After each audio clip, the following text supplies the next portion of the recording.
Alright, we've got another Game Boy here. Another one I picked up on Mercari, and this one is in fantastic condition, case-wise. You can tell the sticker's like barely even got a little corner torn up right there, but the serial number sticker's really nice. I'm still probably going to take it apart and wash it up just to get it to sparkle again. But it says that it doesn't turn on. That's what I got from it. So we're going to test that theory and see what that actually means for us. So first thing we're going to do, of course, throw some batteries in there.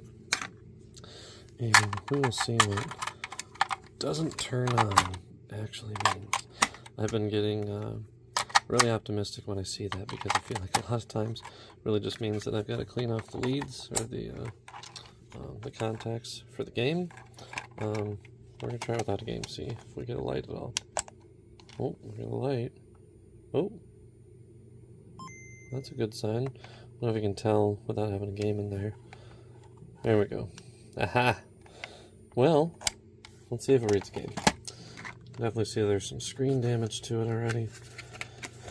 But let's see if it actually reads the game. The fact that it had the Nintendo symbol come up, or what would be the Nintendo symbol, is a good sign. Let's see.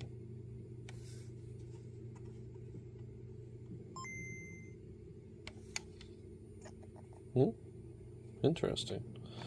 So, oh, yeah. I was gonna say, this is, this flashcard doesn't actually show the Nintendo symbol, but it does load all of these. And if there we go. You can see Nintendo there. So it definitely can play games. This is our issue. We've got some dead lines, and from what my research shows, that might be fixable. Let's turn it off and crack it open, see what we can do. Alright, we're back with this pretty Nintendo Game Boy. And I'm taking the front shell off, and I've actually popped the batteries back in so we can see what's going on here, because the fix that I've been able to find is theoretically pretty simple, but I'm going to show you an example of what we're going to do. Notice how when I press down on this ribbon cable here, we actually get the bars back for what we're supposed to see. So the fix is really to take up this rubber bar, or rubber piece right here, with some of my little needly pliers here. We're going to pry this off, and then what we're going to do is we're going to use our soldering iron to apply heat to the ribbon cable. And that's supposed to cause them to make contact back down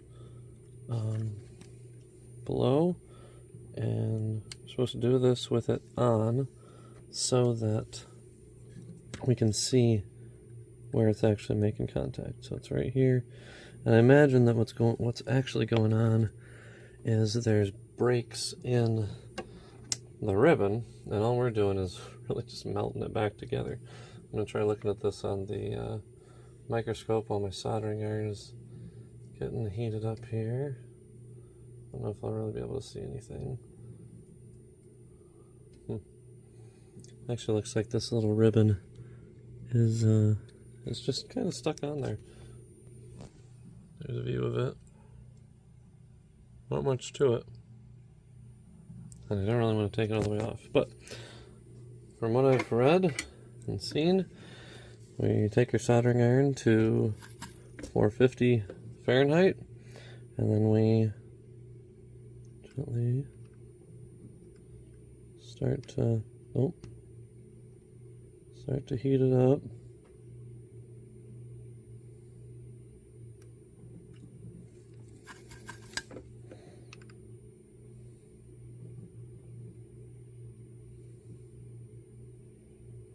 And it takes some patience from what I hear.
Alright, we're turning it up to 490.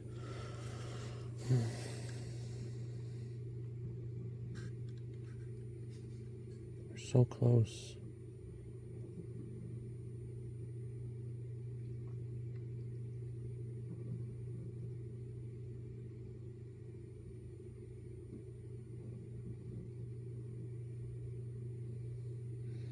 There's a couple of those columns that I don't think I've actually seen lit either, which kind of has me a little concerned, but we'll see what we can do. I think the extra heat's actually helping over here now.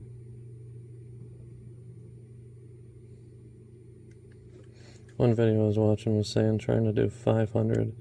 I think that might have actually been a better start, because, oh, yep, I'm starting to see those fill in where they were never filled before. So we're up to 490 now.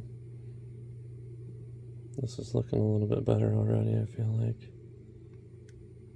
Let's get some additional heat up here.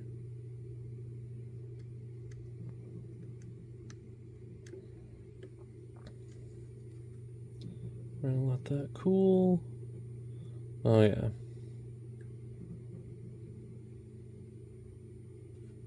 Come on. We're down to 3. Gonna do these ones too, a little bit more.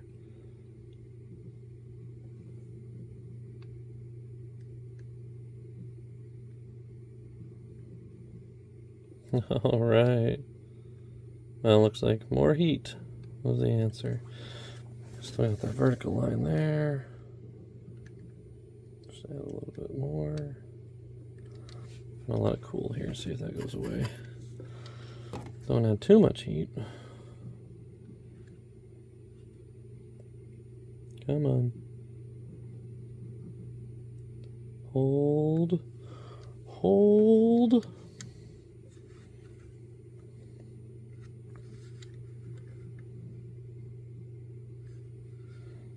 Not quite.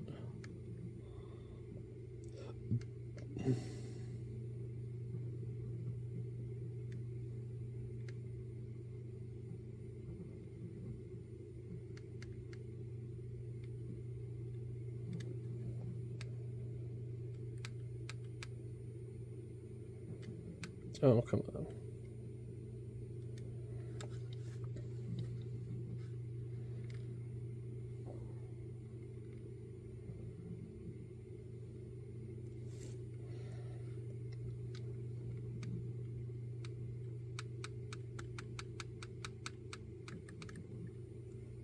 Hold. Hold. There, we're just gonna let it sit for a minute.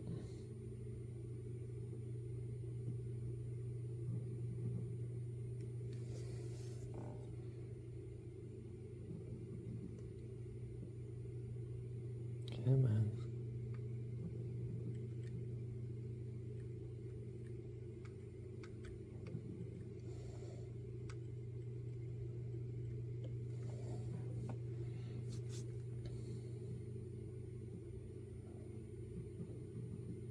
Three, 2, 1. Oh. Hold. Come on.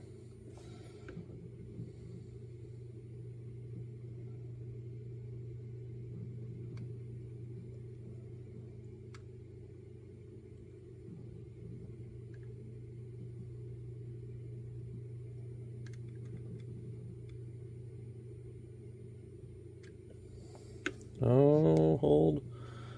Come on.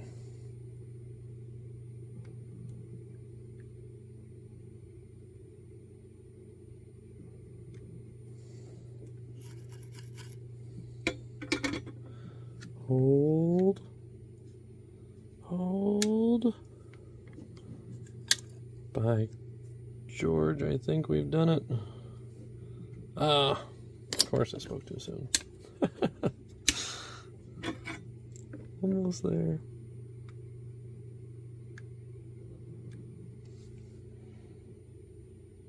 All right.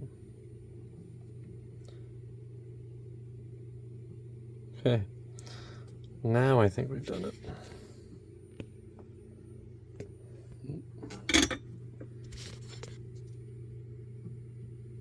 Looking good. We're gonna let this cool for probably 10 minutes or so, and we'll come back and see if we got any lines. We'll try a game in it, see how that looks, and then we'll close her back up if all looks well. Alright, moment of truth. It's been about 10 minutes. Oh.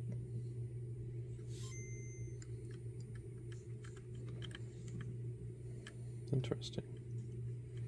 That line showed up for a minute, and then went away.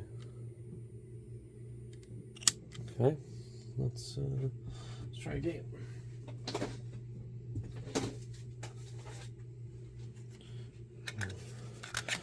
Boot up one of my old favorites.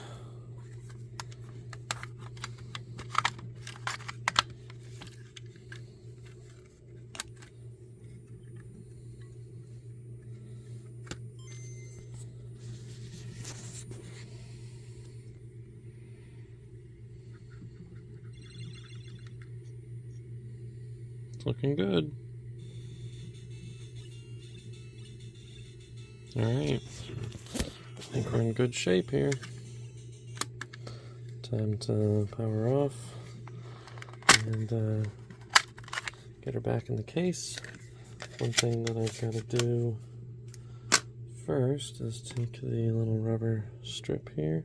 Yeah.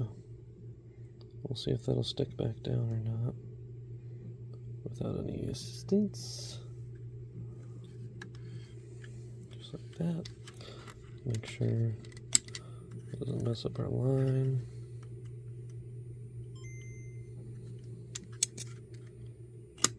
Looking good. Okay, time to get her back together. Alright, we've got her all put back together. And I decided I wasn't actually going to clean this one, because I think whoever I got this from had actually already done some pretty decent cleaning on this. Very, very nice and clean, especially like the battery terminals, the battery contacts. I mean, this thing's pretty well pristine. Not actually sure how the screen issue came about, but I'm glad it worked out. So I'm gonna turn this on one more time. Oh, gotta turn my contrast up. And